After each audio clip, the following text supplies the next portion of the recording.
I hope you do.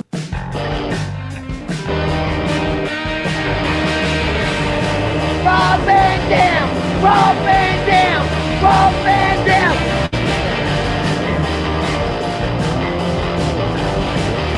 I'm Rob Van Dam. The whole show.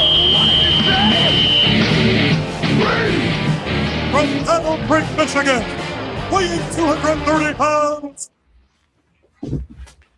RVD. Yeah.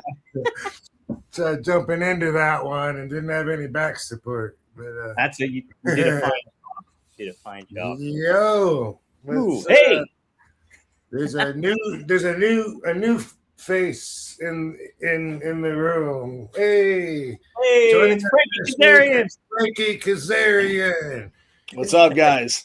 Yo, TNA heavyweight champion. Are you a heavyweight champion? I was the heavyweight champion, not currently, but I am in my own mind. So I guess that's what matters. You'll get back there. It'll be fine. That's just it. That's it, man. You guys, you guys. I don't think you noticed, you guys, but I texted you both. Fuck, because as soon as you started the music, I got kicked off, and then but I got back on before you noticed. Just a heads up, there's internet problems in my neighborhood, and they just paired it, or they're working on it right now, and just 5 minutes ago, it just came back on after being off for 3 or 4 hours today. So heads up, everyone, if I disappear, don't take it personally. That's right. Rob's not powdering. He's not ghosting anybody. But we're live. And it's a trash night, but it's no trash night because Frankie Kazarian's here. So. Steven! Come on, get the trash. Yeah, it's trash night here in Las Vegas. You're right. I'm gonna try to not forget. All right. Cool. Boom. Well, thanks for having us, Frankie. A lot of times I end up getting people's phone. Not a lot, not enough, but I get people's phone numbers, and I'm thinking, hey, that'd be cool to have him on the show sometime, him or her. And then I drop the ball because my follow up game is weak. Understood, man. Understood. I know we saw each other. I think probably WrestleCon in Vegas was the last time, and we had chatted a little bit. In the UK for that was it. That's right. That's right. For wrestling. That's right. That's right. We were there for a couple of days. That's right. Yeah. Yeah. But didn't I used to see you when I very first went to Rick Bassman's UPW shows? Yep. Yeah. I was like a staple UPW guy, and yeah, you came in and you were a top WWF star at the time. I think you wrestled a guy named Suicide Kid, Mikey Henderson, and you guys had a really good match. And yeah, I was there from the beginning stages of UPW. Yep. Thought so. The first time I met you, you won't remember this, of course, but when I was training with Killer Kowalski, he used to go to all the ECW shows that were in like Massachusetts, New Hampshire, Maine, all those, and he dragged me to some of those. And I remember meeting you, and you were like, of all the people there that I thought was going to be a dick to me, like it was going to be you, because you were like a top guy, and you came out and like said hello to Walter and introduced yourself to me, and you couldn't have been cooler. So that we're talking 28 years ago, so that obviously stuck with me, dude. So, and then getting to know you later is like, oh well, he's just a cool dude, so it makes sense. But then just being like a 20-year-old scared to death wrestling student, you never know. Yeah, of course. So he started you then, Kowalski?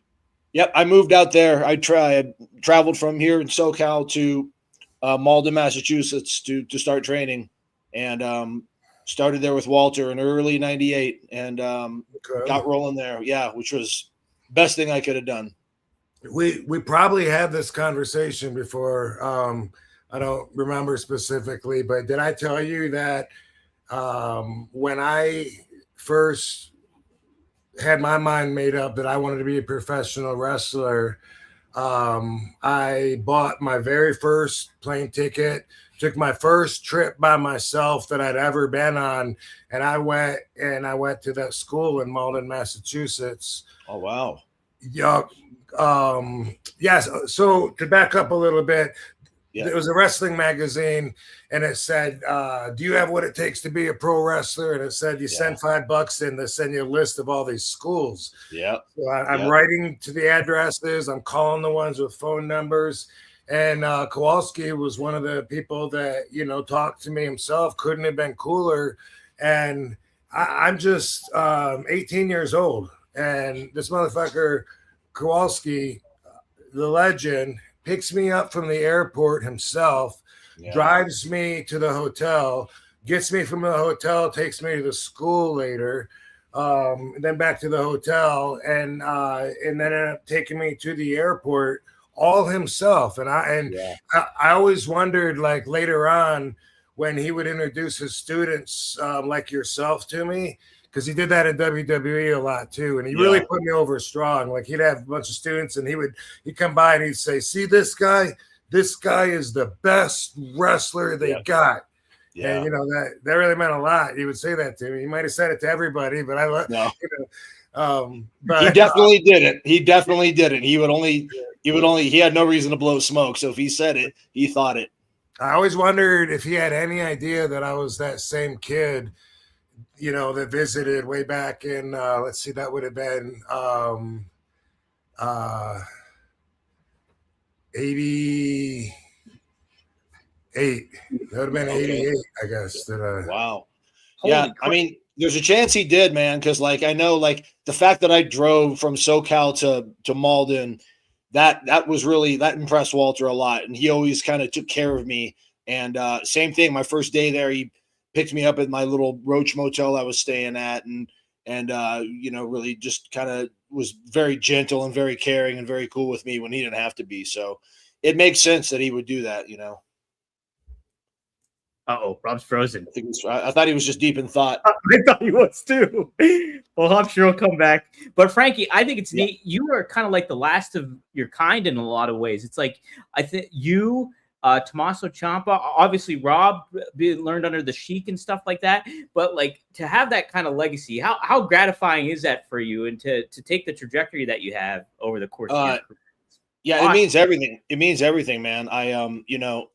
Like, without Killer Kowalski, I'm not, I'm probably a pro wrestler, but I'm not probably sitting here talking to you guys, or I certainly don't achieve what I've achieved, because he really installed early on, a work ethic, and there's a focus on the fundamentals that is lacking today, and just gave me such a head start, if I would have started anywhere else, especially anywhere local, certainly at the time.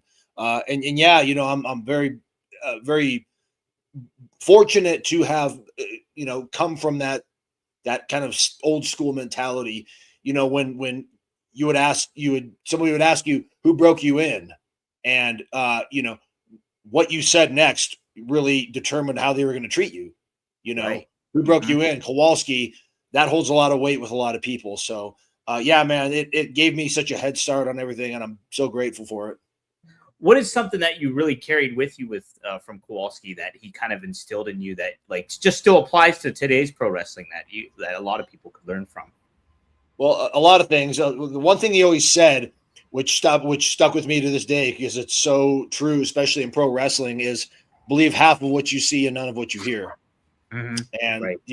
that's a shoot. And then really just he was so focused on the fundamentals and the small things that are actually the big things in pro wrestling, like the focus on the selling, and when you're applying, a reverse chin lock or a hammer lock or a top wrist lock, those aren't rest holds. These are holds that are meant to hurt, sometimes submit somebody. And, there was just always, a lot of focus on that, and, things that, again, I think are just not really, attention is not paid enough to them these days. And that was instilled in me in a pretty strict way early on, and I'm so very thankful that it was. Absolutely, Rob, you always talks about the little details and like the in between stuff that is so important and everything. Yeah, everything means something. You know what I mean? Like, it's so funny. Like, veterans, I guess we can tell when someone just starts out and they're just circling the ring. you know, if they just circle too many times, it already looks like, look, they don't know what they're doing. Like they're circling just because they think they're supposed to. You know, like and you can tell, like they have no idea, like there's no reason for them to be doing that right now. They think that's part of it. But I also think that we probably had a lot of similar values taught to us because Sheik and Killer Kowalski both got trained by the same guy. Oh, wow. Yeah, Burt Ruby back in the day. So I visited Kowalski's school and I thought I was going to make it happen. I was going to save up money, bagging groceries, somehow live by myself for the first time ever in Boston and you know, swing paying bills and shit when I was just I think I was still in high school when I made that trip. Oh, wow. Yeah. So anyway, you know, I found out the Sheik was 45 minutes from parents' house and excuse me. and yeah, but you know, I think that since they both got trained by Burt Ruby, and they're both, you know, from that time period where they were, you know, what was the number one rule that you got trained, Frankie, getting into the business? I mean, like for like us, I mean, like I said, I started in 98, you obviously before me, but like it was always protect your opponent. You know. Oh, okay. Yeah, Sheik didn't give a fuck about that. Okay. Yeah. In terms of, well, it was like protect the business. Like kayfabe was still huge. Exactly. Protect. That the was business. okay. If we're talking just the you know standard across the board was protect that kayfabe at all costs, all times. But like in the context of a match, it was protect your opponent. Yeah. Used to be the number one rule in the business, and now it doesn't even make the top 10. No. Now it's the least. I mean, God, we have television shows showing how the donuts are made now. So it's like, you know, that's dead and buried, but you know, that, you know, not my favorite aspect of the business, but you know, that's for, no, I went into this wormhole where like, I disliked it so much that I almost started liking it because it was like they're making like a new kayfabe where everyone watching this is going to think that they have it all figured out now, that they know how everything works. And to the normal fan watching, they have no idea what it's like to deal with all these egos, politics, jealousy, people wanting to get themselves ahead, everyone wanting to get themselves ahead and cutthroat, you know. And so for them, they believe it's just, you know, people showing up at work together, you know, being told what their job is and then just doing it. And they don't. So I kind of do like how it swerves them in a different direction than they expect. Yeah, it's crazy. Like more people seem interested in the behind the scenes now, almost more so than what goes on in the ring. You know, there's so like when I was coming up, obviously it was a different time.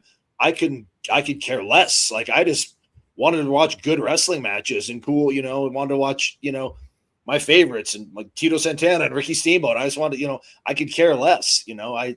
Again, it was a much different time, but it's just so crazy how like it seems like the fans like crave that backstage rumors and what's going on. You know, they're so invested in that stuff.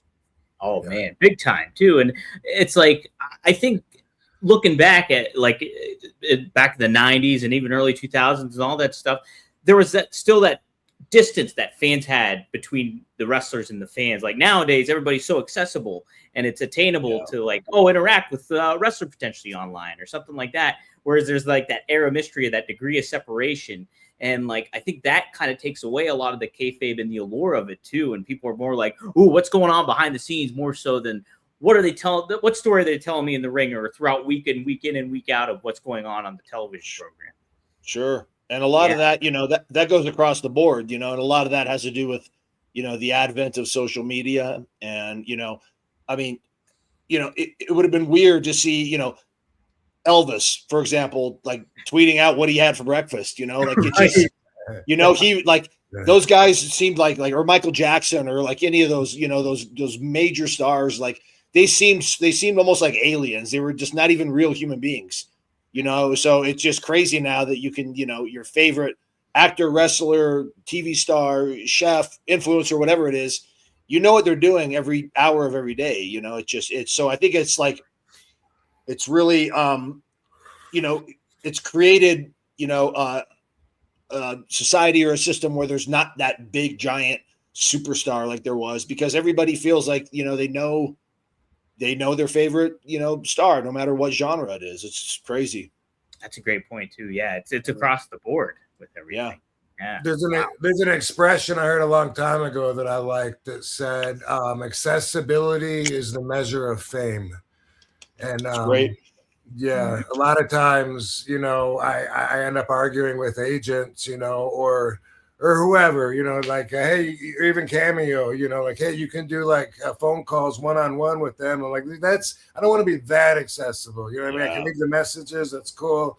I don't want to be, you know, on the phone for 5 or 10 minutes or whatever. Right. It's just for that reason, you know? Yeah, exactly. And like, I'm a pretty private guy by nature, and I let the fans in as much as I want to. I'm not gonna, you know, peel back that curtain any more than I already have. You know, it's like, is that just, you know, sometimes I think people are too accessible and like everything they do is just out there, you know. Absolutely. Yeah. I think you have a good balance to your social media presence, because like you'll chat out or tweet out to certain people, like wish them well, or if somebody passed away, you'll wish, you know, sure, yeah, and all that stuff. And I think that's a good balance to kind of what would you recommend to younger talent kind of get into it, and how they should handle their social media? Oh man, first of all, that shit's out there forever. So, you know, I can't tell you how many times I've you know, rage tweeted and then erased it, you know, because it's like, dude, it's like, you know, for a minute and a half, I'm furious and I'm, you know, ready to just set the world on fire, and then cooler heads prevail. So number one would just be like, be very aware. Do not go on social media when you're inebriated in any way, shape, or form. You know, and if it's, you know, and if it's not going to matter in, you know, 5 minutes, 5 months, or 5 years, don't worry about it. Just, you know, like really just, you know, use it to benefit you, to push your stuff out, to promote your stuff. And don't take it too seriously, dude, because Twitter and Instagram, and it's not even a real place. It's not, it's just, it exists in the ether. It's, at the end of the day, nobody is going to be sitting on their deathbed thinking, oh man, I wish I tweeted more. You know, it's all bullshit, but you know, but it has a lot of benefits. It does. There's certainly a balance. Like I like it when, you know, certain wrestlers lean into it, like to their persona or who they are, you know, and I think that's great to do too. Sure. But yeah, there's a lot that goes into it, no doubt.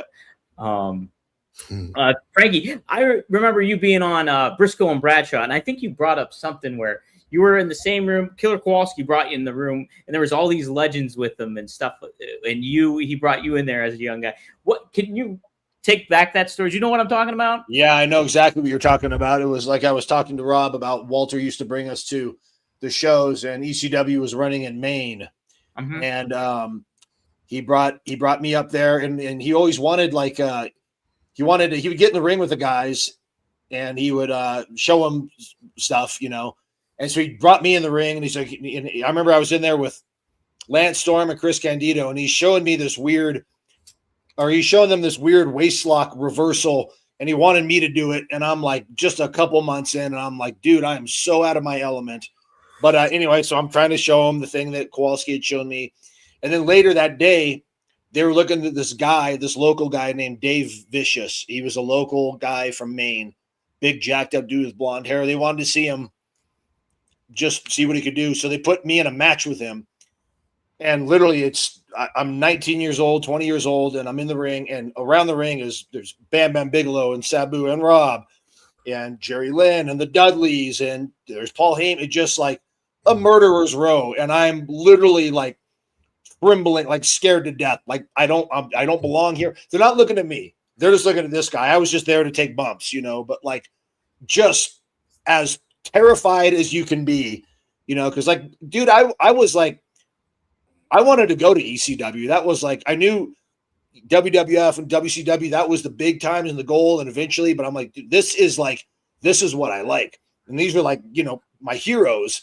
But I'm also scared to death of every one of them. So it was just certainly unnerving, and just it was like I got through it, but it was like, wow, that was like the most on the job terrifying training ever. I could imagine. Just oh man, oh crazy. Hey, when I was at that school, with Kowalski and his class and stuff, I was there to watch. Like he taught me something that he says. Did he show you a back exercise? He told me every wrestler does this back exercise, and it's Maybe. just it's kind of just like putting your elbows on a chair and like arching and letting Over your the hips yeah. Okay, yep. I know exactly He's what like, you're talking every about. wrestler does this. He says, a wrestler come up to me and said, my back hurts. I said, are you doing the exercise? He said, no. I said, you asshole. Yeah, And that was one of his stories. But man, that all came flashing back because I remember exactly what we were talking about. And Kowalski claimed that he showed that to Shane Douglas, and it completely cleared up all of his back issues. Awesome. Yeah. One other thing I remember about that day, I'm watching everybody else, that's working out and stuff. And he kind of embarrassed me in front of everybody because he came over to me and he just wham, like stomped on my toes, and I no-sold it. I just froze, Oh, I was like, didn't know what he was doing. And I can't remember what he said, but something that made me feel stupid. Oh yeah, he was good at that too. Oh, he was. You got to be ready. You got to be ready, or something. Yeah. Like, for what, sir? Oh yeah. As sweet as he was, he could yell and embarrass you and make you feel like shit, as with the best of them. That's what makes a great coach, though, right? A great trainer is like he's the 100%. good cop, bad cop, right? Yeah, and it's like Absolutely, man. Yep. And one other thing, he was taking me to the airport, and I had this fucking wife beater tank top on because I needed to show my big 185-pound physique. You know what I mean? Yeah, sure. I needed everyone to understand I was serious. Sure. And we're on the way, and he goes, he's driving, and he looks over at me, and he goes, "You got anything else you can wear?" And I'm like, yeah. I got like the shirt I had yesterday, and he goes, "Well, put that on. Anything's better than that." And what did he say? Not you look like an asshole. What was the line? He had something, but he just said like anything is better than that. He said, "You look like you're wearing your underwear." That sounds like him. Yeah. Yeah.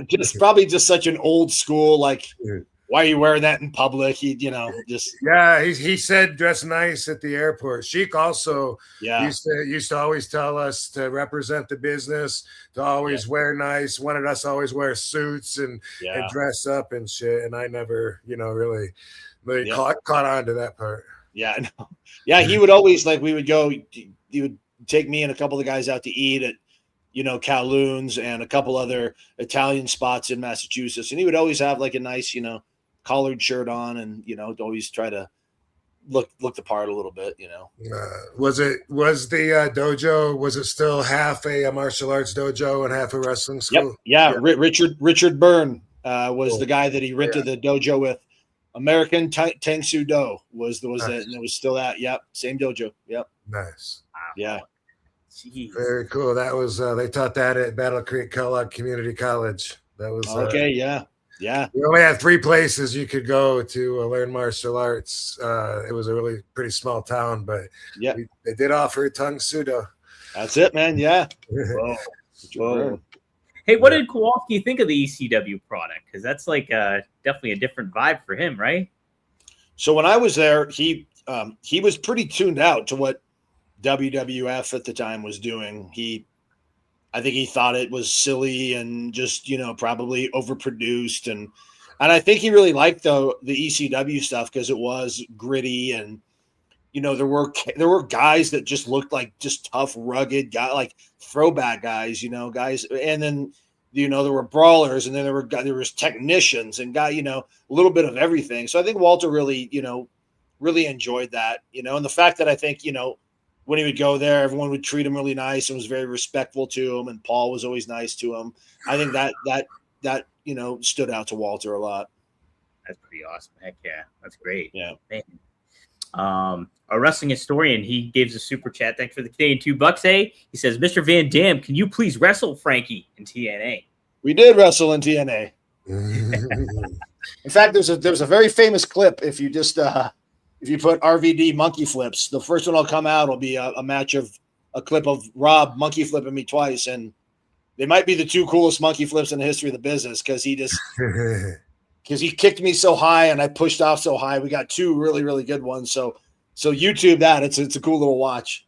Yeah, some people can take monkey flips and others, man, they go over like lead, you know. They fall like right beside me and don't even go up. And it's weird because I swear sometimes I feel like I'm doing the same thing, but guys like Frankie, AJ, Eddie Guerrero, Matt Stryker, they stick out in my mind as being able to just be in sync with me so that when I push, they get all that air off of it. And there's an art to it, and it's a monkey flip is one of those moves that like you don't see very often, but like when done right, it's still like a back body drop. When done right, it's still super cool, man, you know, and it's still really effective.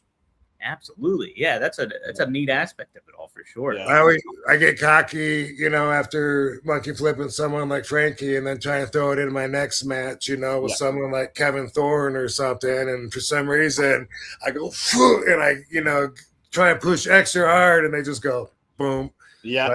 Like land on me. You know, they go 2 feet up and land on me. Like, how does that happen?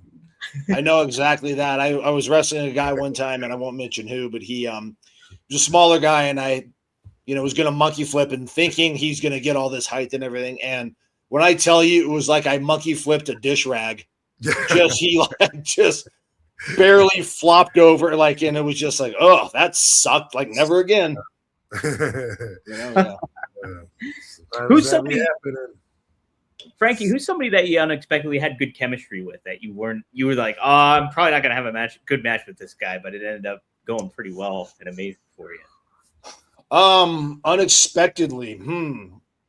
I think I adapt to a lot of guys' styles pretty easily. So like, so it would have to be somebody maybe somebody like an Abyss, you know, somebody that's just bigger, but Abyss was also very, very good and moved incredibly smoothly for a guy that size. But, you know, having matches with him and the way we clicked and we thought similarly and, so we really gelled together. And he's not a guy that I would think that I could, because I came up being, labeled an X Division guy. So, the Amazing Reds and the Jerry Lynn's and Chris Sabins and the Chris Daniels and AJ's, those guys, that's a no-brainer. But bigger guys that aren't necessarily that style, but someone like him, and that's a credit to Abyss too, because he was just so good and could really work with anybody and make, and we both had the same kind of mindset. And I think Rob shares this too, is like always liking to make your opponent's offense look as vicious as possible.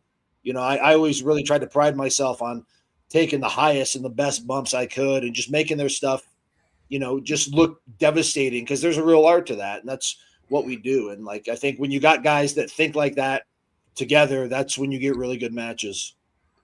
Yeah, 100%, man. Yeah, Abyss was so smooth. He was so smooth at what he was doing. So for a big guy too. Yeah. Right. Yeah. 100%. Maddie, he's got some super chats in here too, TNA related ones about the past. He says thoughts on the speech Dixie gave when she took over. What did you think of that, Frankie, when that happened?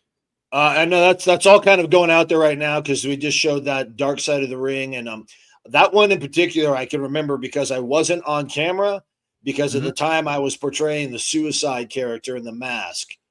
So if you would have, when they panned to the agent standing by the ring, if you would have panned a little bit to the right, I was right there, because I couldn't be sick, because I would look like an asshole if I was sitting in the crowd with the Suicide hood on. So they didn't want to do that. So they said, just, you don't have to be in the meeting. And I was like, thank God, because the speech being what it was, I didn't want to be in that meeting. But it was pretty surreal, man. It was just like, this is weird. Like, why we'd had a dozen of those meetings before, and I'm like, why are we filming this? Like, what's the payoff? Like, real confused. I mean, everyone, if you look at the crowd, if you look at all the boys and the girls, everyone's kind of confused and bewildered. And yeah, I was just like, this is strange. I don't, this one time I'm glad I'm not on camera. It just Right. never understood to this day. Like, I don't really understand that, I just, I don't know. I don't know what they were trying, but I think that was a swing and a miss.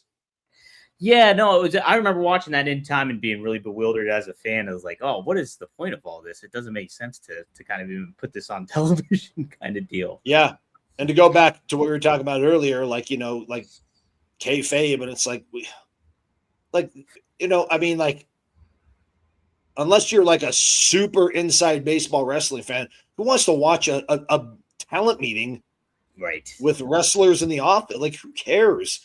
Like, Right. I just want to see matches, like that's a 10-minute segment that took away time. Just good.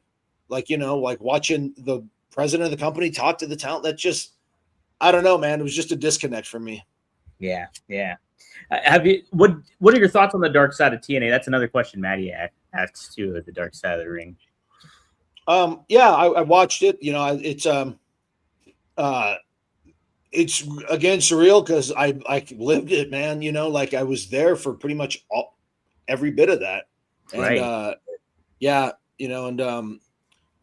to see some people talking about everything like they know every detail, that's probably not true. But look, I have a lot of respect for Jeff Jarrett, and he was, he gave me my first start, and I'm very, very happy for how his story has turned out, and how he's doing so well right now. And ultimately, that's all that matters to me, is Jeff's sobriety and the fact that he's doing so good, and the fact that he's, really, fought those demons and come out on the other side of it. That's the important thing to me. And the fact that TNA is still going strong, like, that's, people have been writing that company off for a long time, and we're still doing good on a great network and, right in the mix. So that's still really cool.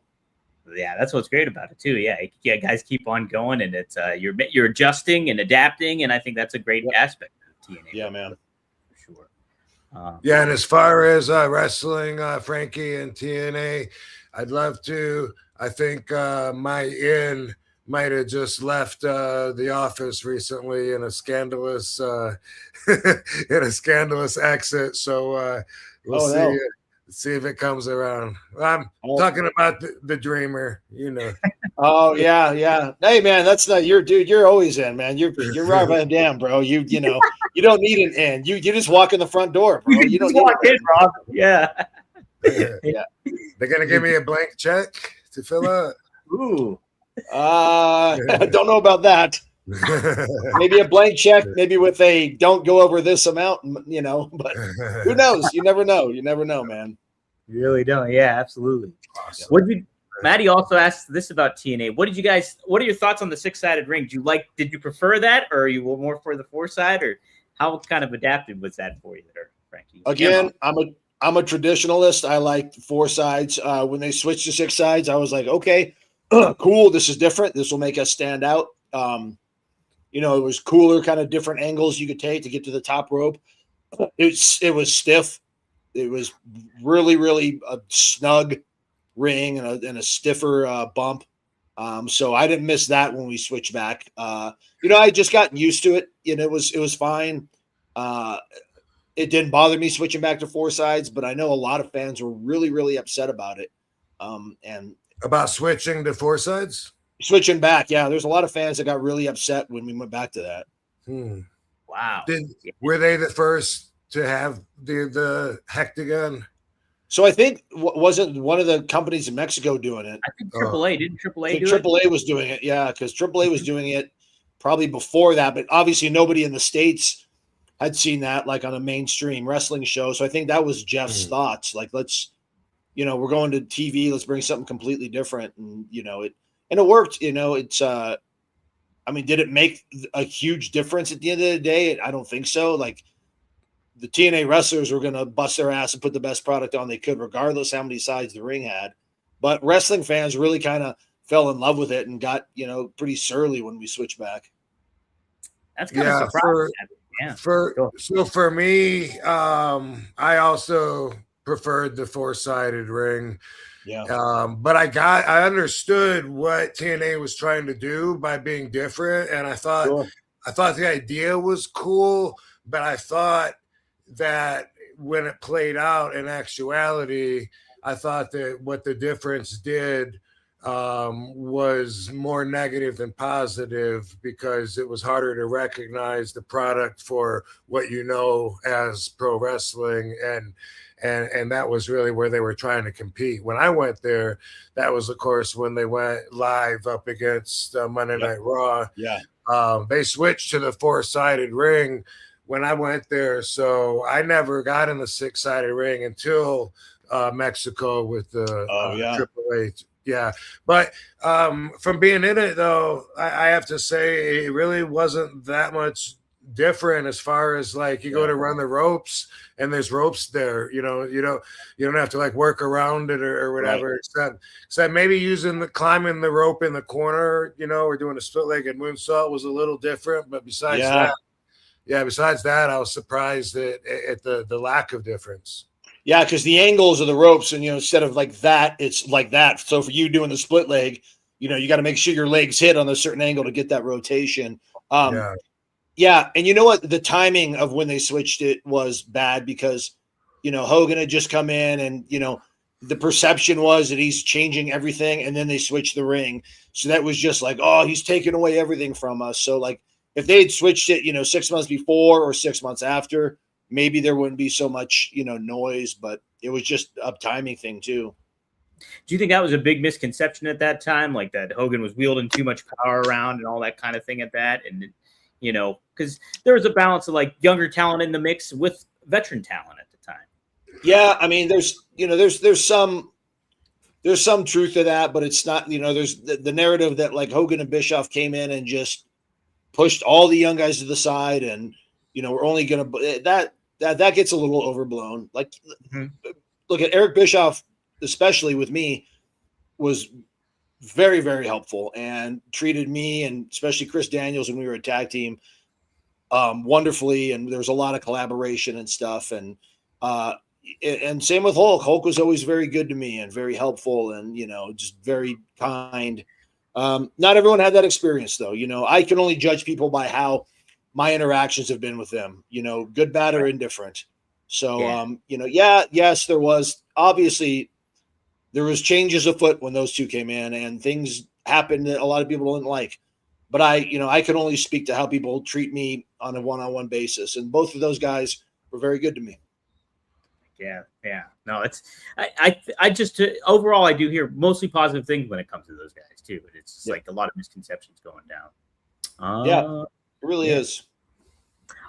Matty, he mentions the knockouts too. He said Beautiful People and Kong knockouts were killer. I thought that was you guys really defined women's wrestling, I think, in TNA for a great deal of it.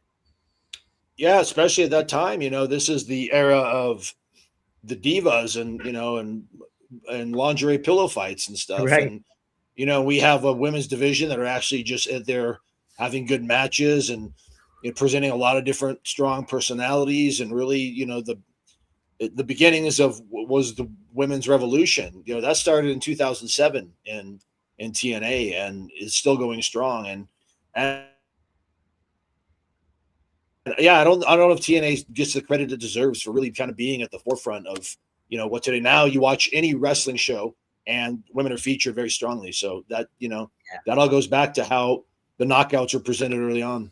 I remember when the ladies were having their own pay-per-view, and it was something that it sounded like, at the time it sounded groundbreaking. I just remember the whole conversation was like, really, like just them, like no dudes on it wrestling, like they're gonna draw their own fucking audience.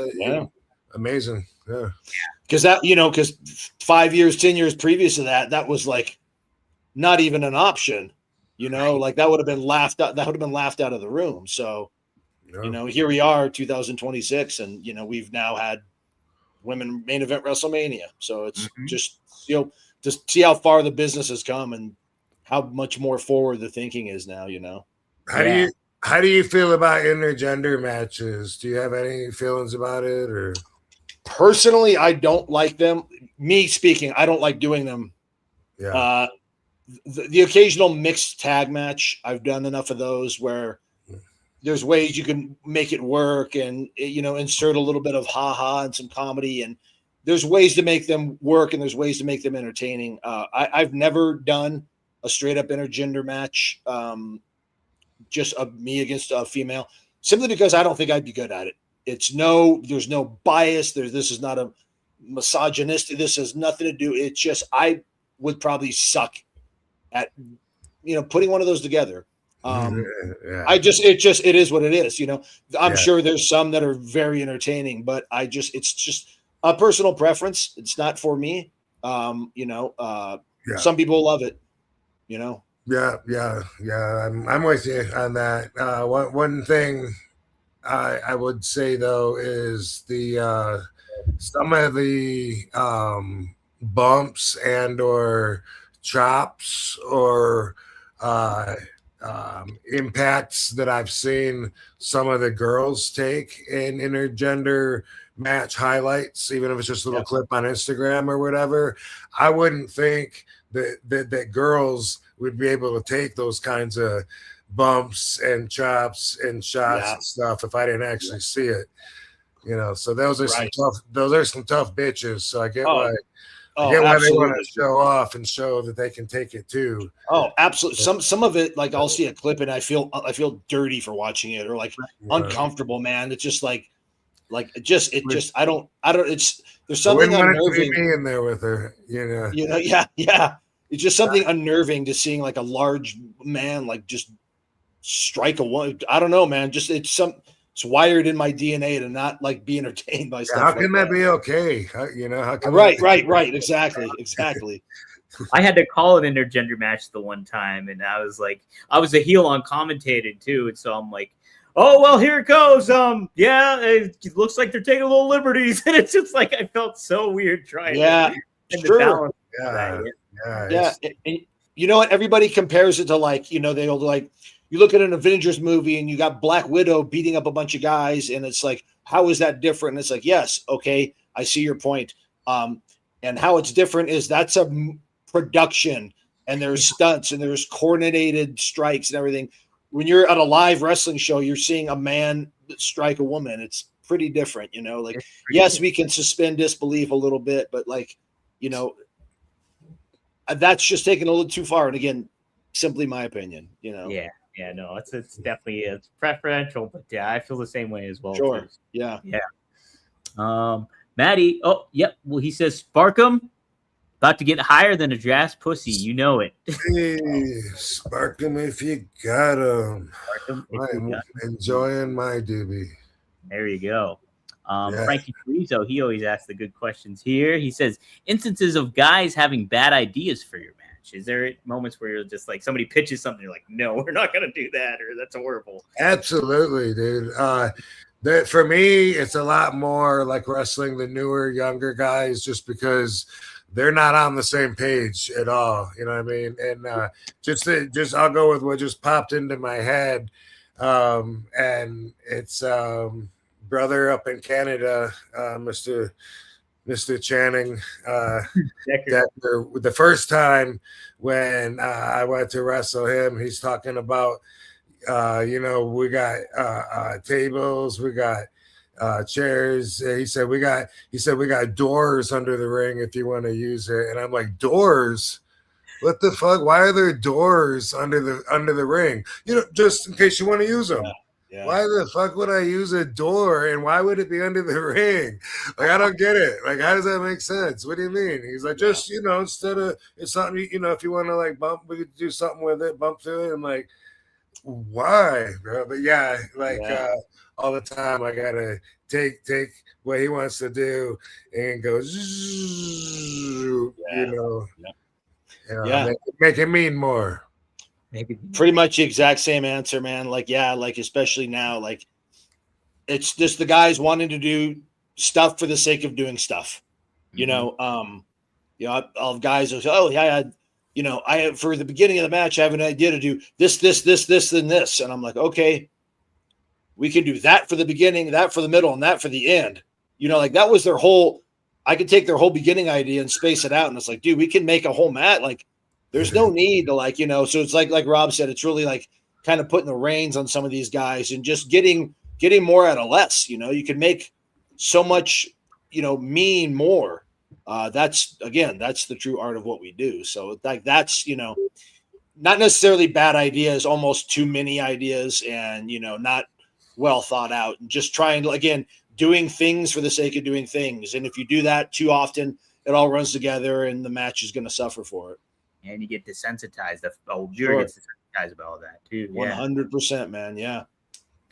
How did you find the balance when you obviously being trained by Kowalski and stuff like that, but then getting into that X Division kind of style and, the AJ Styles kind of aspect of that? How did you personally kind of find the balance of when to turn it on really quick and then when to slow it down and make it a little bit more, learning on the job, man, being in there, with guys again, with wrestling, the moves, the how to do the moves came very natural to me because I was an okay athlete and I was an obsessed wrestling fan. So you could show me something one time and I would learn the how, the why, when, and where to do the moves. That's what took longer. But for me, I was very, coming into TNA and going on, I was in the ring with guys like Rob and guys like Jerry Lynn and guys like AJ and guys like Kurt. And, when you're in there with, and Christian Cage and these type of guys, and when you're in there with guys like that, you really learn how to a pacing, which is so important to a match. And, the beats and the rhythms and the nuances and the dynamics, a match is like music, if it's a thrash song and it's 5 minutes of screaming guitars quick, that's, that's okay. But if it's if it's the heavy intro, the chorus slows down, then it's just so much better. So for me, learning on the job with all those gentlemen I just mentioned and so many more like that helped me grow by leaps and bounds, man. Oh man, I could imagine. Yeah. And just having that diverse catalog of all the different people that you work with over the course of time is invaluable for sure. Yeah, that's just it. Diversity, man. I tell a lot of younger students if I do seminars, get out of your comfort zone, dude. You can have a great match with your best friend, on the circuit, 5 nights a week, wrestle the worst guy and have a good match with him. Wrestle the big guy, wrestle the small guy, wrestle as many different people as you can, because you're not going to be wrestling the same guy week in and week out when you get to a bigger promotion, Right. Absolutely. Absolutely. I think it's cool too. You leaving AEW and going back to TNA and stuff like that. It's kind of, how does it feel kind of being back there? Because it seems like you kind of have a new, almost quote unquote Lisa on life when it comes to how you handle yourself and the kind of personality you give off. It's a different style of Frankie Kazarian. How's that? Yeah, I'm certainly having fun again. I kind of fell back in love with pro wrestling, and I bet on myself. It was one of those things where I was sitting on the bench and I still should have been in the starting lineup. And if I wasn't going to get that opportunity, cool, that's completely fine. But I'm going to go take that opportunity somewhere else, and I did. And dare I say, it's been the funnest, most rewarding, almost 4 years of my career, being back here and showing that I could be a top guy in a company and, being able to go out there and, cut 10-minute promos and have, great matches with anybody on the roster. It's been super rewarding, man. Yeah. I can tell too, man. Something I really love that an angle that they seem to be going with AEW was you were going to be the elite hunter. And it was almost like you were the Punisher in a way. Yeah. What were your expectations going into that? Was there bigger plans? And I'm sure you had something formulated in your head, but I mean, the plan, CD and I had just done a stipulation where we lost to the Young Bucks, and we had a stipulation where the next time we lost as a tag team, we had to split. Right. And that was basically the end. And it was all because of the elite. So I was going to go after, I was going to pick off each member of the elite one by one. I had a lot of ideas that, really cool things we could have done, but zero follow-up booking, and, that's, take with that what you will. Zero follow-up booking. Could it have been cool? Yes, it could have. Was it? Absolutely not, because nothing was done with it. And that's out of my hands and above my pay grade, and just kind of led to a lot of the frustration that was already there. Yeah, I was so excited for that. I was like, oh man, this is gonna be like a Punisher angle. I was like pumped for it. Yeah. That's Yeah, that was exactly the mindset, was that, that Frank Castle, just dispose of your enemies one by one in different creative ways. And it could have been really cool, man. But again, you're in any wrestling company, you're playing to an audience of one. And if that one guy doesn't, vibe with what your thoughts are, it's not going to happen. So yeah, right. Is what it is. Did That's you the grow up on Marvel comics, Frankie? Yeah. I grew up collecting. I was always a big Hulk guy, but as I got older, I got into like Punisher, Spider-Man, Wolverine, obviously, and Chris Daniels, who's my partner, is a giant, massive Marvel guy, much more knowledgeable than I am. But yeah, I mean, I'm a kid of the '80s, so like comic books and things like that were a huge inspiration for me. Yeah. Who are some of your Spider-Man villains? Rob and I were talking about that the other week. Your top Spider-Man villains. Early on, Dr. Ock was the. I remember always hating his haircut in the books. like you guys remember what I'm talking about? Like he always has the bowl cut, and I was always like, this dude, but he's a scientist and he's like a nerdy guy, so it was like. But I was just like, God, why is this haircut so stupid? Of that, like the big ones for me, like Green Goblin and Dr. Ock. Those are the guys. Those are just the ones I remember reading about the most and watching in the cartoons and stuff. Like those were, the guys that were like the formidable ones were always there. Remember the Vulture? Dude's Vulture, like this old ass man, but he's got like wings like Daedalus escaping from Island of Crete, and so he's a supervillain. Yeah, Spider-Man didn't care how old he was; he'd be like, "Crack." Fucking. That was Michael Keaton in the movies, right? He played Vulture. That's right. Yeah. Right, Reading that, heck yeah. No, the Vulture. I remember fighting him on the video games and stuff like that. Yeah. Spider-Man games. Oh man, remember they had it was the Sega Genesis. There was a really cool Spider-Man. Was that the one? That was the one. And the crocodile, or that whatever the is it Killer Croc or the alligator guy with the lizard, man. That's it. Yeah. That game was cool, man.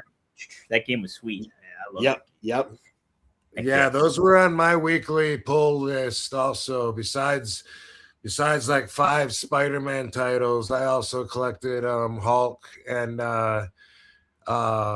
Punisher. When he had it, and not as much Wolverine, just because everybody else loved him. So sure, that made me put more of my energy into Ghost Rider. And sure, oh yeah, sure. But yeah, I always liked Hulk, and I quit for a while, and then I remember seeing an action figure after I hadn't, I'd been out of for a long time. This is still when I was with the Evil X. It just been a long time since I'd been into comics, and I saw an action figure, and it was Maestro Hulk. That? Yeah. Maestro, yeah.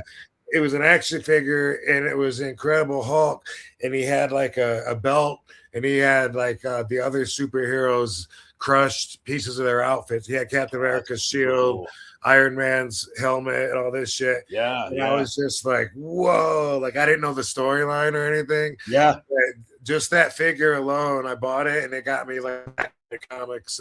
Right back into it. Yeah. Yeah. That's super cool. Yeah, I always liked Hulk because, like, as a kid, who can't relate to like a guy that just has this temper and loses his shit and turns into this giant monster and just kills everything. And I like that he was like, I like that he was a baby face, but like, then the next comic will come out and it's like, Hulk's taking on the Avengers and then he's beating the shit out of Captain America. I love that he was so unhinged. Like, he could just 1 week, he could just completely lose his shit and be a bad guy. I thought that was so cool because, you didn't see that a lot back in the day. It was always good guy versus bad guy. So it was cool that Hulk was, that shade of gray, pun intended, to kind of like be the tweener, Hulk autistic. Yeah. Yeah. Well, that's what makes it great in pro wrestling too. Is there's so much of that crossover too, where you have these, sometimes strange bedfellows teaming up with one another, and then it's Yeah. like you get all these alliances. Yep. I think that's what makes it so great with pro wrestling. That's why most people that grew up watching, especially from my era, you were into like comic books and wrestling because they kind of went hand in hand, like it just played out the same way. Yeah. Absolutely. Wrestling historian, he asked you a question, Kazarian. Mr. Kazarian, when you originally portrayed Suicide, how would you have liked that storyline to have played out? I thought the character was awesome. So how would you have liked it? Yeah, it's a good question. Thank you. I had a different vision for first of all, I fought being that character for various reasons, but when I was going to do it, I was like, I'm going to make this the best I can. I thought, first of all, I didn't want the character to speak ever. Mm-hmm. I just thought it would be cool if there was some mystique to him. And like, eventually they made it have to cut promos, and it was just like, ugh. And it just watered the character down. But like, so there was a movie out called The Prestige with Christian Bale and Hugh Jackman. And they both play magicians, and they do one of their big tricks is they have a double, and like they appear in two places at once. So I had some ideas that I pitched about having like, Suicide in the ring, then the lights go out, and then there's a spotlight up in the balcony and Suicide's there. And it's like, what the, I just thought that we could do some cool stuff like that. And I also thought that like when my time was done being Suicide, somebody could take over, and it could be like our version of Tiger Mask. Mm-hmm. That like there could always be a Suicide, but it's portrayed by a different guy. And it'd be a good way to get a guy a job, and a good way to get a guy, over and into the mix. And I just thought that, we could do some different kind of supernatural, cool elements of the character. But ultimately, he just started talking and became kind of like a regular X Division guy. And I was like, that's weak. It's just a wasted opportunity, man. It's like, this character came from a video game, and we just turned him into another dude on the roster. And it was, again, another swing and miss. Right. Yeah. Ooh. Happens a lot in wrestling sometimes. Yeah. Yeah. And this particular, I usually, especially when I was younger, I wasn't very vocal with ideas, but with this, I was. And I remember pitching these ideas to Dutch Mantell at the time, and he really liked most of the stuff I was talking about. But, again, he's only one guy. So, like, it probably never got further. If it did, it just got shot down. Yeah. Well, Matty does ask, what did you think about Dutch and Cornette booking? Again, two pretty polarizing guys. Nothing but good things to say about both those gentlemen. Funny story, since you just mentioned those two, but both of those guys helped me a lot. Always went out of their way to give me advice, critique what I was doing, good, bad, or indifferent. But funny, this is out, and Rob, you'll pop for this because in wrestling you can get completely conflicting advice from two guys you respect a lot. And that happened with Dutch and Cornette. I remember this was like 2007, and I'm a babyface, and I'm having matches with Kurt Angle and Christian, and I'm doing pretty good.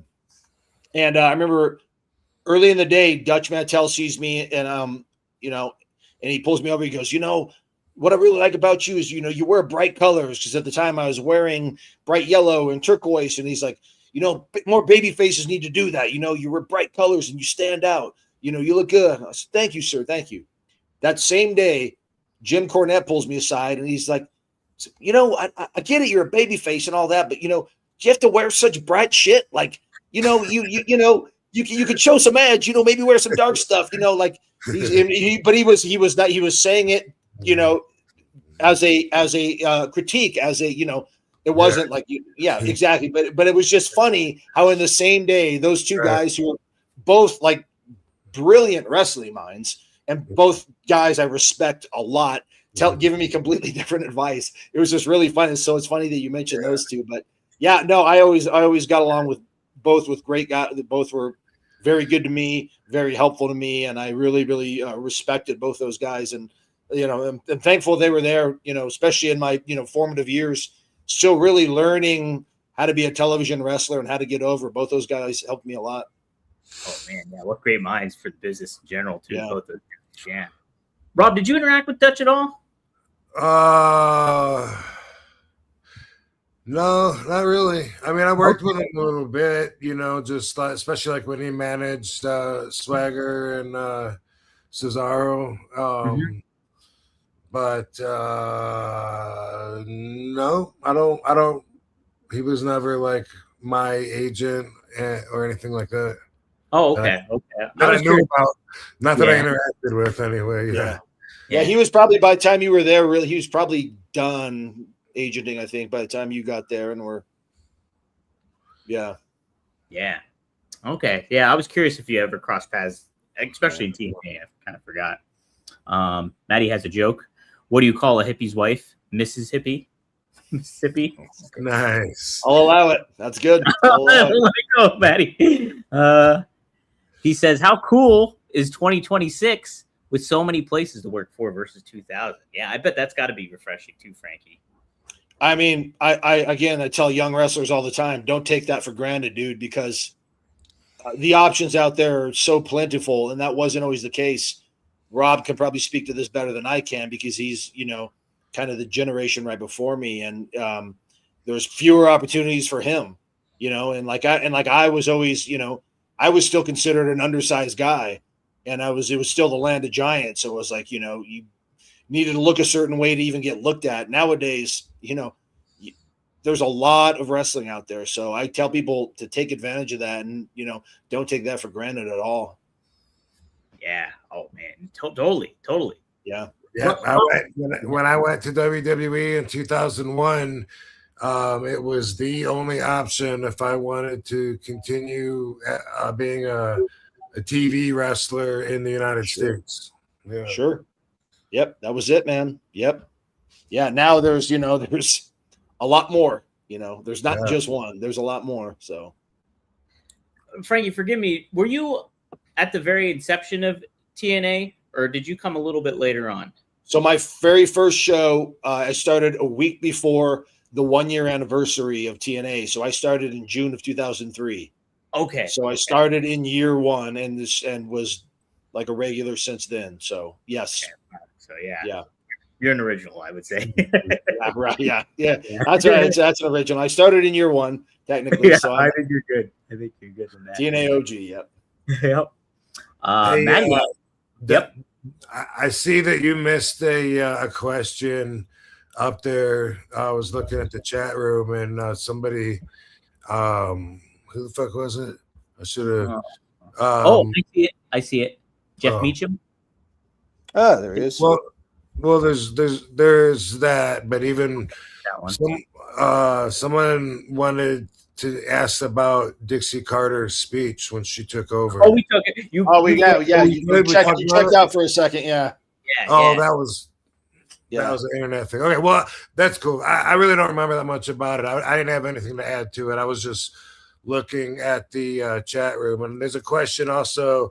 Is it true that me and Bill Watts didn't get along? And no, not really. I just, when I met him, I mean, I'm like a fucking 8-year-old. I mean, I was really young, and Ron Slinker was there. He was Bill Watts' friend, and he's the one that got me the job and the one that named me Rob Van Dam. And anyway, he just didn't want to use the name Rob Van Dam. That doesn't mean we didn't get along. And so I became Robbie V. And yes, I got along with his son, Eric, very well. Didn't you? He also was kind of a supporter of you too, Bill Watts, wasn't he? Even though, like, for the most part, I thought. I'm not sure about that. When I was there, he banned the top rope, but still let me do the split-legged moonsault. He said I was just like bouncing off it, and that was okay. He just didn't want the guys climbing up and jumping off of it, So I had a little bit of a exception, no heat already at 22 years old for my future career. But I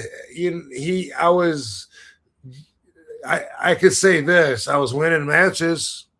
And then he got replaced with Bill Ole Anderson.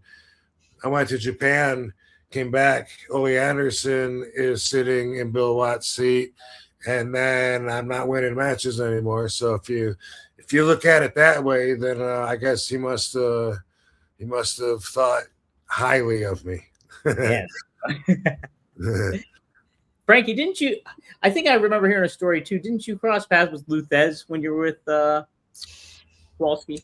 Yeah. Well, Kowalski came out to Vegas to do a card show, and I drove out and met up with him, and I got to go out and have lunch and hang and talk with Kowalski, Mr. Thez, and Bob Orton Sr., Bob Orton's dad, Randy's grandfather, and got to sit and just listen to those guys. Just like again, talk about on the job training. Just you're talking about like Lou Thez, and that's one of the like founding fathers of what we do. So really, really cool, man. Very cool. Oh man, yeah, that had to be surreal. Yeah. Super surreal. Yeah, and I was like, I'm a student of the business, and I really respect the history of it. And I think the further we get, away from it, people start forgetting guys like, that really, really paved the way. And so it was really cool to be able to sit there and break bread with this legend. It was wasn't lost on me. Oh, I imagine not, right? Yeah. Jeff Meechan chimes in for $5. He said, just popped in after seeing The Odyssey with my son. Good on Dom, chatting with two of our family's favorite people. Hope all are well. Thanks, Jeff. Jeff Meacham, shout out. Jeff's a bud. He's a good dude, man.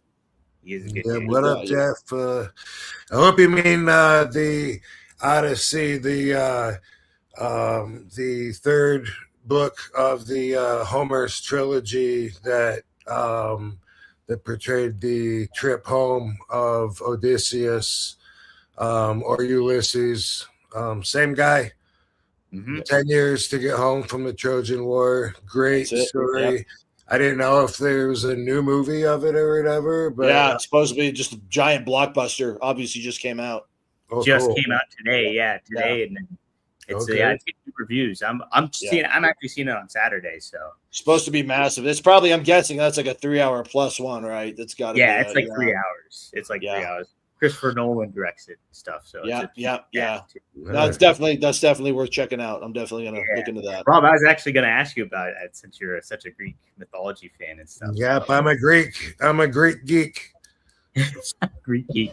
The Iliad, which is the book on the Trojan War, is supposedly book number 1, with the Odyssey being book 3 and a missing book in between. So from the same author, his name was Homer Simpson. Yep. And the first book is the beginning of the war. Everybody making their way to the beaches and setting up, and then there's a big missing piece where we know from a lot of other peripheral books and stories and even songs back then, what we accept is the story in between, and that's where you get the Trojan horrors and the fall of Greece, and Aeneas has a book called the Aeneid, and he supposedly ran out of there with his father on his back and went and founded Rome. And Roman mythology is, by the way, the same as Greek mythology, except the names are just different. So Zeus is Jupiter, and like that. Aphrodite is Venus. In case you didn't know. But so that would be to someone that's fascinated with Greek mythology. That missing book in the middle would be like the ultimate treasure to find. Man, that's super cool. Let's get the search on. We'll search for it. And by the way, the Odyssey is the 10-year adventure after the war of Odysseus, who'd come to help the Greeks fight and made it all the way to the end. Now he's going home, and it takes him 10 fucking years to get time. Long ass time. I'm excited to see the movie for sure. Yeah, it looks really good. Yep. Speaking of movies, Maddie does say this. In my opinion, the Marvel movies never lived up to the comic books or the cartoons. Oh, I can't really say I can back that up. I've been blown away by like the Avengers movies I've seen. I'm like, I can't believe they brought a comic book to life like this, and I'm actually seeing this fucking go down. Like, what do you think, Frankie? Yeah, I oftentimes, that the book is better is always like, okay, well, the book is going to be interpreted in your mind a certain way, so what they put on film will never live up to that. But like for the Marvel movies, specifically the Avenger movies, like if that's not a cartoon coming to life in the coolest way possible, I don't know how those could have been done, especially Infinity War and Endgame. Those are two of not just comic book movies, two of the best movies I've ever seen. And just again, and it's not because of the special effects or anything, it's because the story is so good. But yeah, those movies were incredible, man. Not all Marvel movies have been the best, but like I think their batting average is pretty damn good. Right. Could you imagine as a kid, like I always like couldn't even fathom like, oh man, could you see like the, Spider-Man or the X-Men or anything like that? And then when they finally happened, it was so awesome. And then like, I think the payoff was overall pretty good. I thought that first phase of Marvel movies are, that's amongst some of the best stuff ever, dude. Absolutely, man. Huge mark out for that stuff. Yep. Maddie asked this question too, which I think is interesting. Thoughts on Conor McGregor, aka Conor McGregor, and his weak leg, talking shit about wrestling when he looks like a wet paper bag. MMA fighters couldn't keep up with wrestlers. What do you think about the Conor McGregor stuff, Frankie and Rob? I think the guy's already proven himself. He's cocky as shit, makes him a good heel, but a heel that can back his shit up. And he's made so much money when he fought, was it Floyd Mayweather? Yeah, huge. Yeah.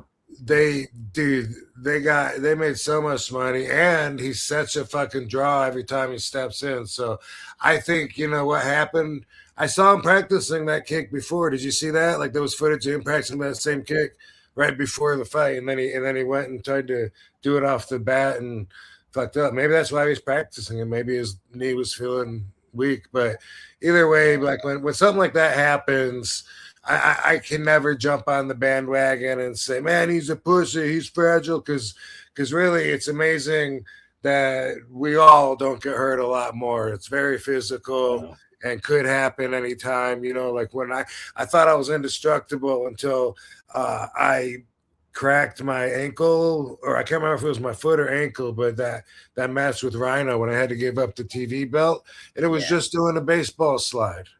But my ankle rolled underneath me. That's all it took. So, couldn't be indestructible anymore.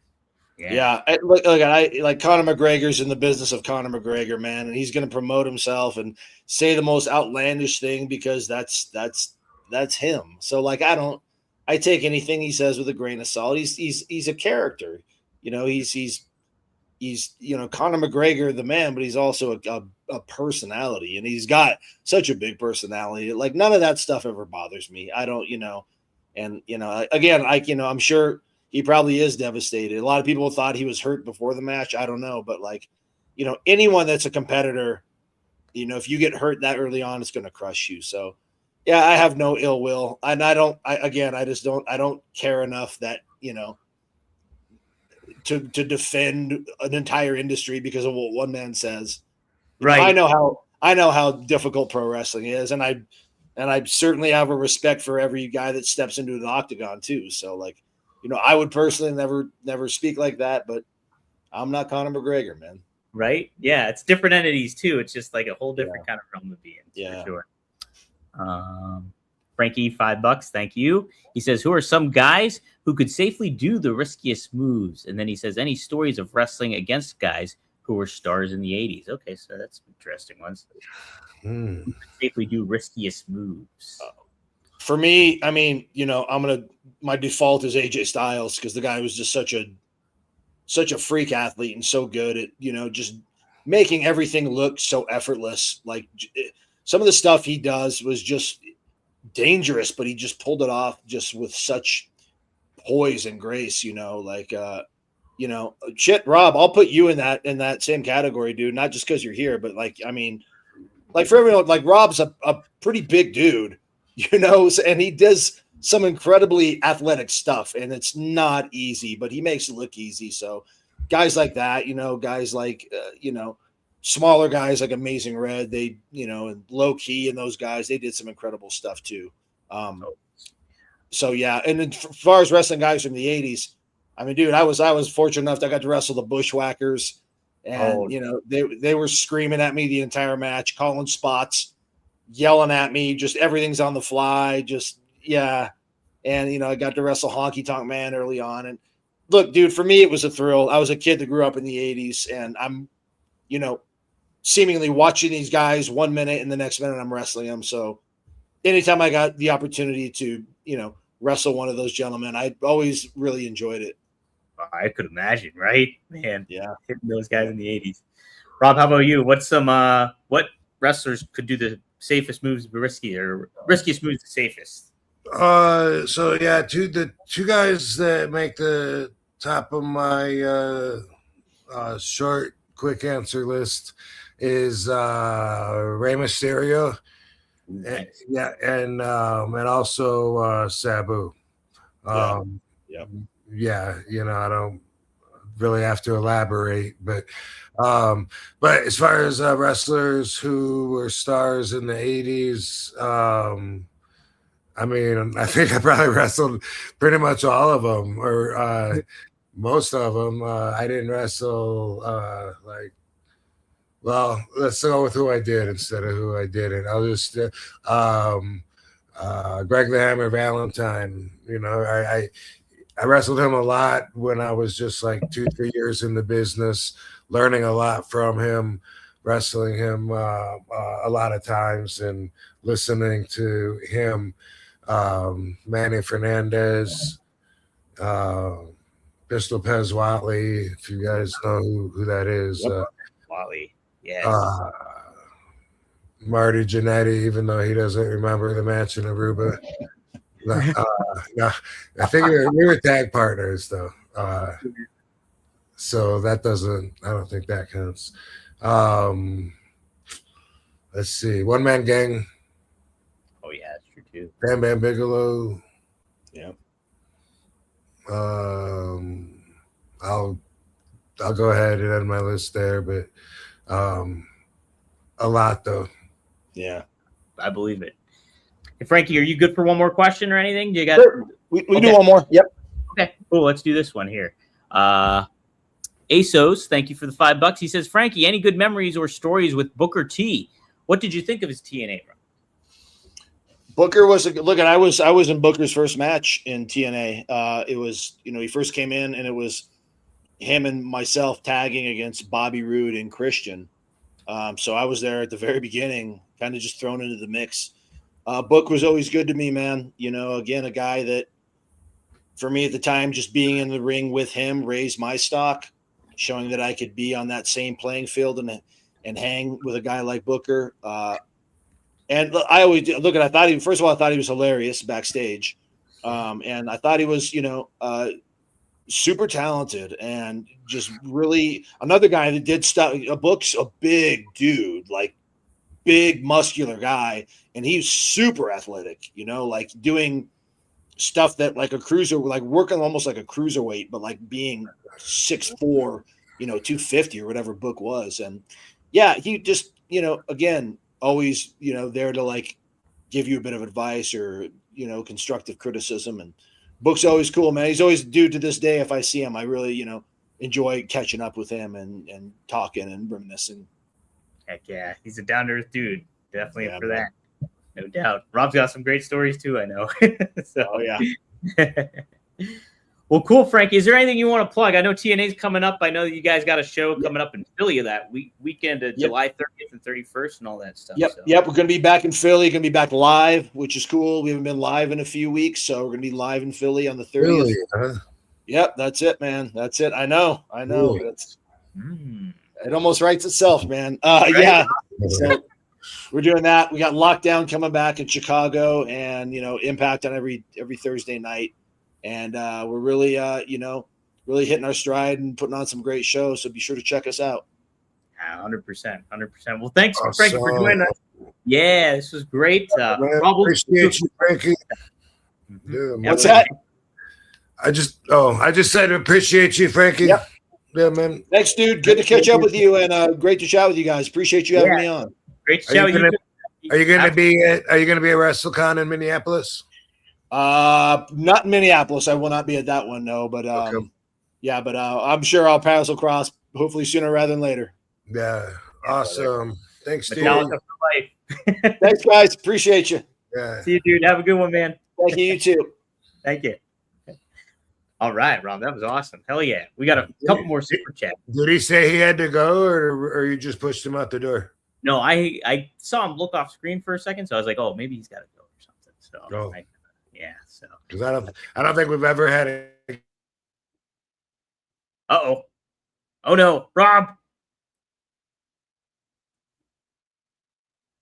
Oh no. Rob he'll be back. He's frozen. He has froze.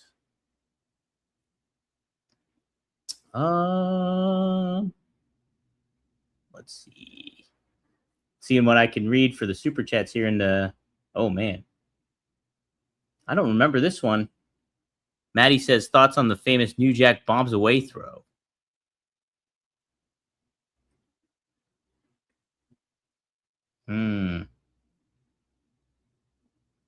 I don't know that one, Maddie.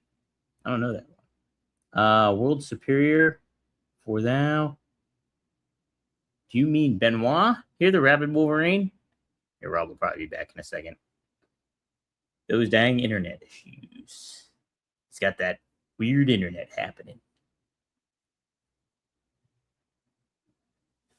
Oh,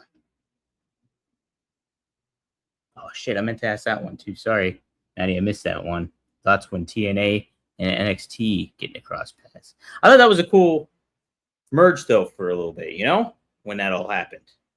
I liked it a lot. I wish they would do more with one another here, too, you know, because I think that was a cool opportunity for TNA. Neat little crossover. They're doing that Worlds Collide thing coming up, but that's more so AAA and everything, I think, going on. So, yeah, who knows? But, man, I like Frankie a lot. That was a great conversation.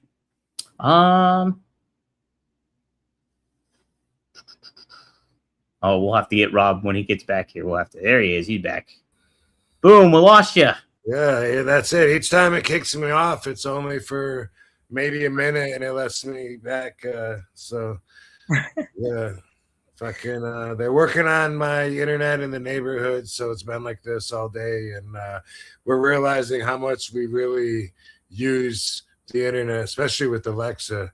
The whole time when I get kicked off here, I just see black, and then I just every 15 seconds or so, I'm like, Alexa, are you connected to the internet?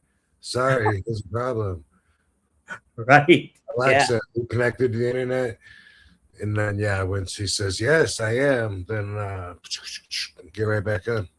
So you use Alexa quite a bit then? Yes, I do. And we have her like in every room now. And it's like, and on the phone too. And it's more and more, actually, you know, like I'll even be watching a video and then I'll just pause, you know, and be like, Alexa, what is the definition of disorderly conduct? You know, and I ask her some questions. Disorderly conduct is generally defined as any of various petty misdemeanors, including nuisances, breaches of the peace, or offensive conduct in public. It typically involves behavior that disturbs public order or morality. That reminds me we were fighting earlier. I shouldn't have brought that up. Me and Alexa had a little tension. Yeah, I don't believe her. Oh, yeah? Uh-oh. Rob froze up again. That shoddy internet he's got. I have to make sure. Let me screenshot all these super chats so I make sure to enter you guys all in the raffle for next week. Wrestling Old Head. So hold on a second. Not Wrestling Old Head, Wrestling Historian. I'm going to screenshot little by little here while Rob is here. While Rob is frozen, I mean. So Maddie, you're in a couple, I know. Maddie, you probably have like 3 or 4 entries, I think. If I'm being honest, since you added so many super chats. Boom, boom. Dark side. Okay. 3. Making sure. Okay. Rob should be back. Jeff Meacham is in the mix. Maddie, yeah, you cooked up some super chats here for sure, brother. Okay. Maddie, man, you are Frankie and you and Frankie. You guys are going to have a lot of entries coming up here. Jeez, oh, man. And you see O's in one. Holy smokies. Getting this all. All right, Wrestling Historian, I think you're entered in for one, too. I have to count all these up. All right, I got all the screenshots going, so good. Oh, that's interesting. I'll have to remember to ask Rob that when he gets back about the European Championship. Oh, Vic Grimes bombs away. I don't know. I don't remember that. I showed up late to ECW, like 1999, 2000, I think it was, when it was on TNN. That's when I started watching ECW. So everything else before that, all new to me in a lot of ways. Like, I mean, obviously double backing and seeing some of the classic stuff, you know, some big storylines and stuff I got familiar with a little bit more, but not too familiar. Like, I didn't watch it in time. I was 12, 11 when ECW was like starting to pick up. And so I was watching WWF, Razor Ramon, and then jumping over to WCW with the NWO. And so that was my wheelhouse. And then finally ECW was catching my radar. So I was a little late to all that stuff. But it's fascinating to hear about how passionate, and I understand why everybody's so passionate about it, because ECW arguably sounds like the best product that there was. If I go back and watch those clips too, when Rob's cutting promos, or there's like the cut scenes, and then you see what happens and how wild that crowd is. I mean, how could that not be one of the best products going? Because it was so underground and fun, and like just a passionate fan base and it was different than what we were seeing. And like, you can make a huge argument that was the reason for all the Attitude Era stuff. I was just putting over ECW, Rob. Oh, okay. Yeah, I got too cocky with my internet, and it's just, oh yeah, you just get right back on, huh? You know what? You think you're just swinging your radar around here, Rob, and then you talk shit to Alexa. That probably didn't help matters either. It's a pain in the ass, dude. You want to keep going with me in and out and subjecting the people to having to deal with you by yourself? I know, right? I'm like, nobody's tuning in to see me. I'm like just chatting about like, oh yeah, I tuned in to ECW later on. Nobody gives a shit, Dom. But Maddie asked you this, Rob. I don't know if you know what were your thoughts on the famous New Jack bombs away throw? I guess when he did this to Vic Grimes. Do you know what he's talking about there? Yeah, I do. Yeah.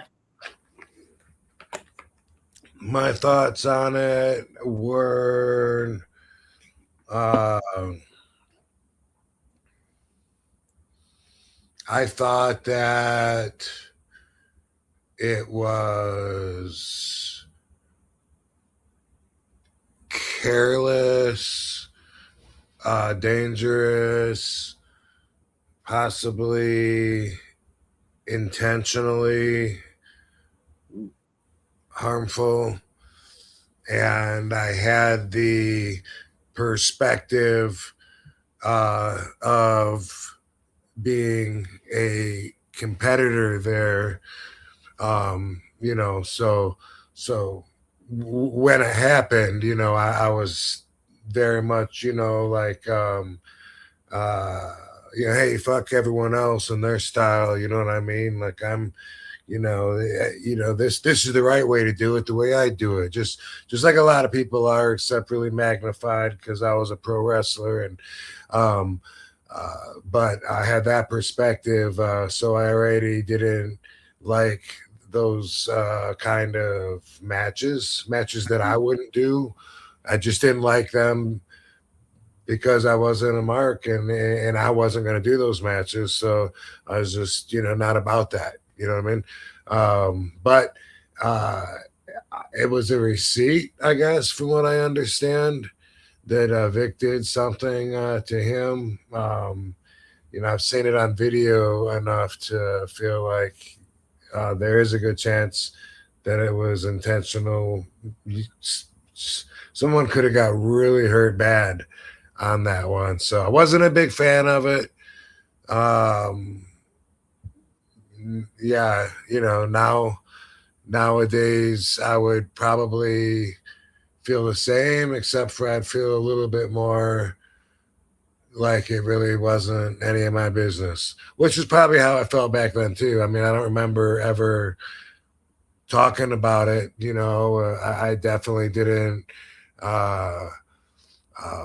try to change anything. I just probably rolled my eyes and let my ego shield me from even looking at it and wondering what they were trying to do. You know what I mean? And saying what could have gone wrong, or maybe, or was that how it was supposed to fucking go? But pretty dangerous, pretty crazy. Not my cup of tea. As were a lot of New Jack's matches back then. Yeah. But definitely one of the most polarizing people in ECW for sure. Yeah. He was. Worker World Superior Thou for WOW2. Thanks for $2. He says, reaction to what happened to Rapid Wolverine. Is he referring to Benoit, I'm guessing? Because that was his nickname, but okay, I didn't have a guess. I was like, the comic book, or were we talking about? I thought he went Wolverine from the comics, but then Rabid Wolverine is what they referred to Chris Benoit. So I don't know. Okay. Oh, well, I don't support killing your family or yourself. Can't really get behind that move, and especially a kid. What can you say? He was. Oh man, we lost Rob again. I might shoot him a text. Might wrap it up here because you froze again.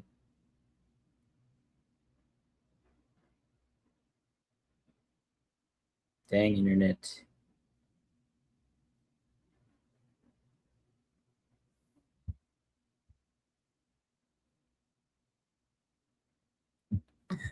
Poor Rob. Dang. There you are. What happened to him? Whoa! All right, that wasn't too bad. You were frozen. Okay, yeah, Chris Benoit. If that's who they're at. Hey, your Orbi system is up and running. Okay, cool. Quit kicking me off. Yeah, we got in a fight. We got in a fight earlier. I don't know if I might get kicked out here, so I better not get distracted and stick to one story here. But great wrestler, intense dude. I respected him and admired him, and I'm gonna give the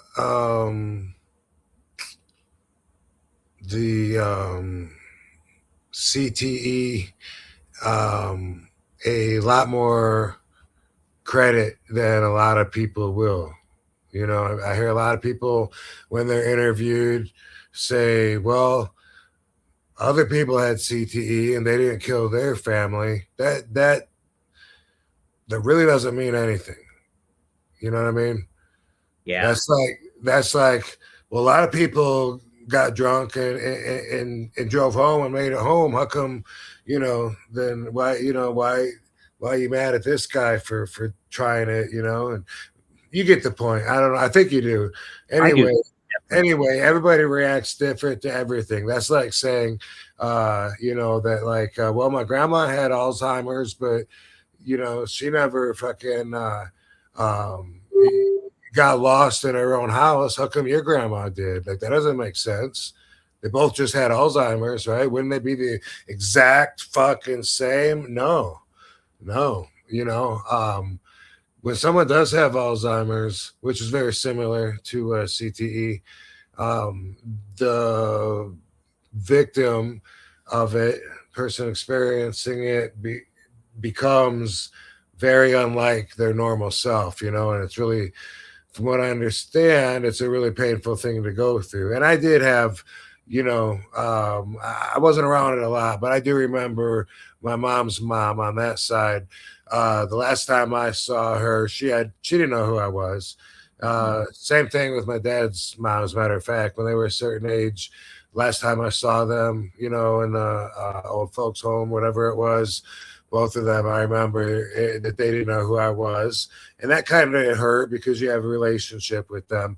So if it's somebody that's real close to you, that you have a great relationship with, then you just got to watch that rot away and deteriorate and watch them be hateful to you and mean. And you don't want to remember them being an asshole. You want to remember them being the way that you loved and stuff. And that's how a lot of them, not all of them, go down. But when you have CTE, it's a wasting away, degenerating disease of the brain, very much like Alzheimer's. You can have concussion symptoms and you can have a bad memory, and it doesn't mean you have CTE or that you have Alzheimer's. It's a very comparable adjective, quality to label somebody with. You don't get diagnosed with CTE until you're dead, because you got to look inside your brain so far that machines can't do at this day and age. I'm sure, hopefully, that will change. But do I think it's possible that somebody with very severe CTE could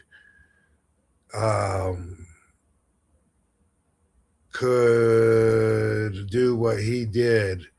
Yeah, I do. If I think that it's very possible. I'm sure there's other variables involved. I remember seeing I remember seeing Slinker one time when it was just he and I in his condo, and I was 20, not even 21 yet. And this big motherfucker comes running down the hallway. It's just me and him there. And he died. Oh no, we're gonna catch the story. Alexa's getting back at Rob. He dived. Then what next? What next?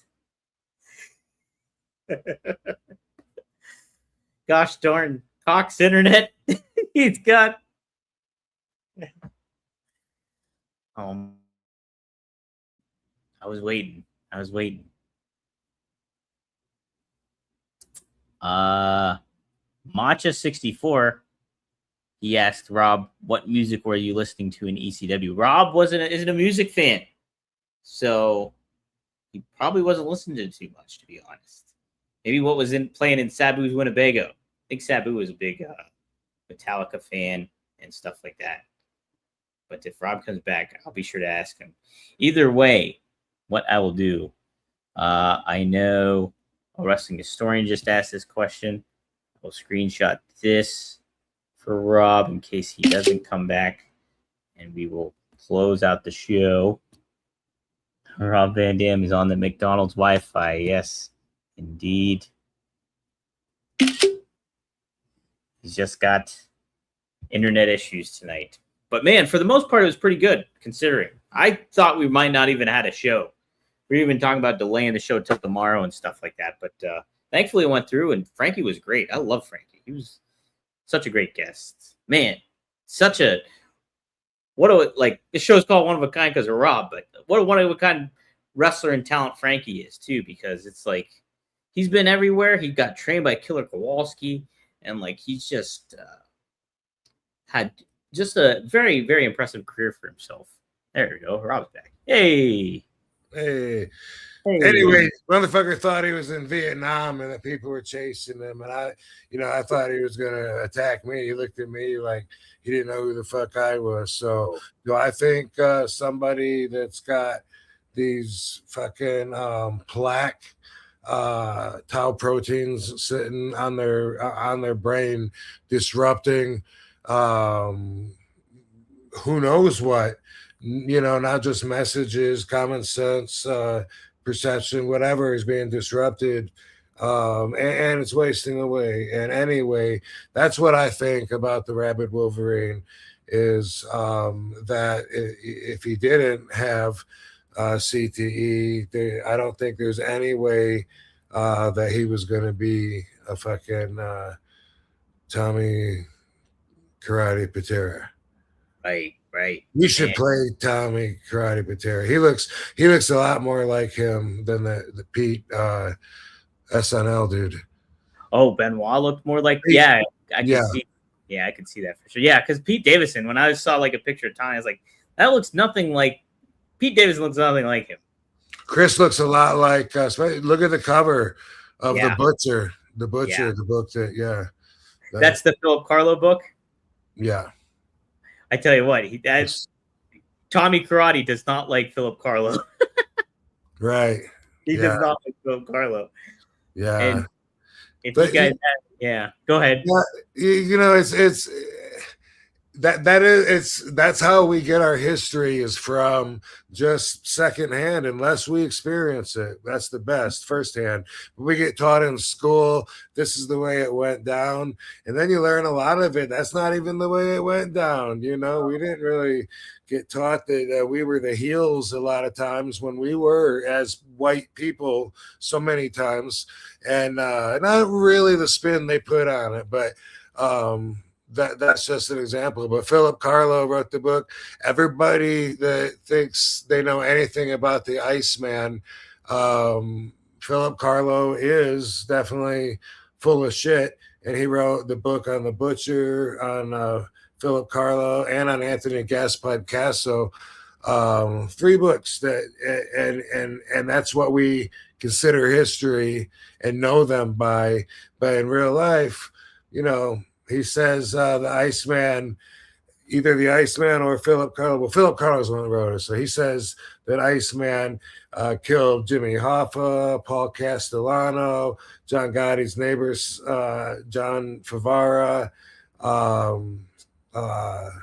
Joey Gallo, fucking Carmine Galante. There's no fucking way. And I've always known, that maybe some of it's true and maybe not, whatever. You kind of like, what are you going to do with that information? But you can't accept it as fact. And even, unfortunately, even what Tommy is saying, you got to take also with a grain of salt, even though he's calling Philip Carlo out, and then he's like, I don't know if you caught this, but he's like, yeah, and they're saying that I belong to some Bonanno family, whatever that is. Was that where he was saying where he was like, where from Italy his family was from? I don't know. I just remember I listened to 7, different audio tapes. So I just remember him saying the Bonanno family, and then following it up with like whoever they are. And I was like, okay, this is going to be filtered. Yeah. Dude, you weren't lying either. He sounded exactly like Joe Pesci. Joe Pesci, Chris Benoit with Joe Pesci's voice. Yes. Very much. We'll close it out with this one here, Rob. A wrestling historian asks, does RVD consider himself the last European champion? Uh-oh. Rob froze. We might never know. We might never know.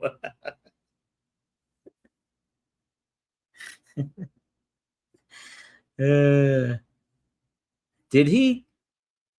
So I thought Oh, I guess it was. Was it the European title and the Hardcore Championship that merged? I thought it was the Intercontinental title merged with the Hardcore Championship. Am I wrong on that? Am I wrong? I might be wrong. Let me take a look. I seriously thought it was the Intercontinental Championship and the Hardcore Championship. But maybe you're right.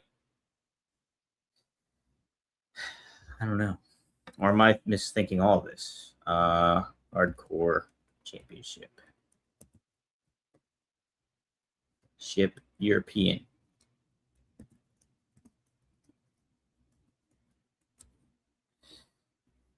Let's take a look here. Iconic. Both titles were unified in 2002 and subsequently retired. So, yeah. So Rob was the last to hold this? Yeah. Wow. I guess he would be. Oh, Rob, we lost you right when we were about to hear your answer. You can't keep a good man down. You can't. You really can't. Did you know what question was asked? Yes, and the answer is yes, I do. That's right. You were too. I consider myself also the last hardcore TV champion. Yeah. Is that it? Or was there a let's see, you said the European, the hardcore. So look, I retired. Maybe it was just the two. I know it was 2 or 3 belts. That's all. For some reason, I thought when those titles merged, I thought it merged with the Intercontinental title and it just became the Intercontinental Championship. But no, I looked it up and it was the European, and obviously you know, but it was the European and Hardcore Championship. So dang it, he froze again. I'm gonna screenshot this. So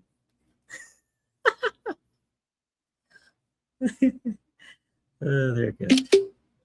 Send that to Rob. We'll close it out with that, I think. Thank you all for tuning in today. One of a Kind with RVD and Frankie Kazarian. What a great show. What a great amount of super chats. I think I have everybody screenshotted that I'll have to tally up for the raffle next week. So we'll put you in the raffle. We'll make it a big, we'll add so many names to it. Should be a fun one then. Yeah, Rob's gone. But all right. I think that'll do it. I'll just text Rob. I'll end the show. That was the end of the chats. I'm going to end the show.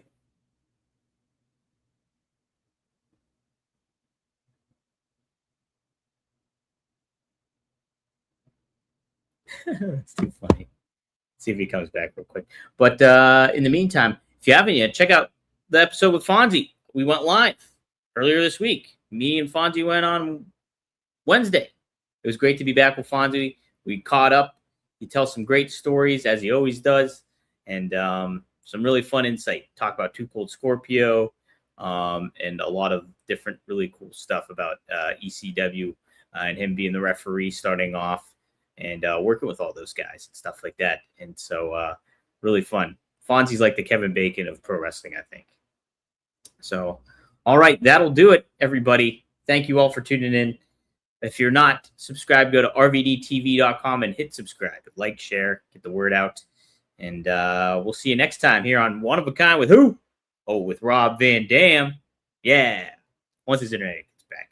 All right, guys. We'll see you next time.